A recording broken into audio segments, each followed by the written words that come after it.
ಅವರು ನನಗೆ ವಿರುದ್ಧವಾಗಿ ಮಾಡಿದ ಅಧರ್ಮವನ್ನೆಲ್ಲ ತೊಲಗಿಸಿ ಅವರನ್ನು ಶುದ್ಧೀಕರಿಸುವೆನು. ಯೆರೆಮೀಯ ಪ್ರವಾದಿ ಗ್ರಂಥ 33ನೇ ಅಧ್ಯಾಯ 8ನೇ ವಚನ.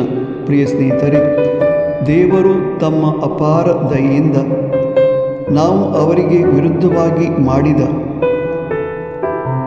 ಎಲ್ಲ ರೀತಿಯ ಅಧರ್ಮ ಅಪರಾಧಗಳಿಂದ ಶುದ್ಧೀಕರಿಸುವೆನು ಎಂಬುದಾಗಿ ವಾಗ್ದಾನ ಮಾಡುತ್ತಾರೆ. ನಾವು ಪಾಪಿಗಳೆಂದು ಅಧರ್ಮಿಗಳೆಂದು ಒಪ್ಪಿಕೊಂಡು ಅವರಿಗೆ ಶರಣಾಗೋಣ ಮತ್ತು ಅವರ ವಾಗ್ದಾನದ ಪ್ರಕಾರ ಶುದ್ಧೀಕರಿಸಲ್ಪಟ್ಟ ವ್ಯಕ್ತಿಗಳಾಗೋಣ. ಆಮೇನ್.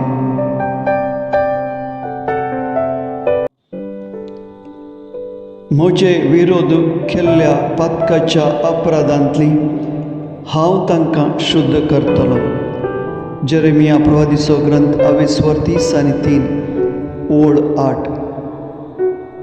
देव आपल्या अपार काकुळतीन आमच्या पातकाच्या अपराधांतली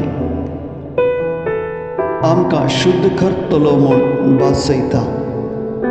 आमी पातकी म्हूण अपराधी म्हूण मानून घेवया आनी ताका शरण येवया आनी ताच्या भासवणे प्रमाणे आमच्या पातकाच्या अपराधांतली आमी शुद्ध जावया.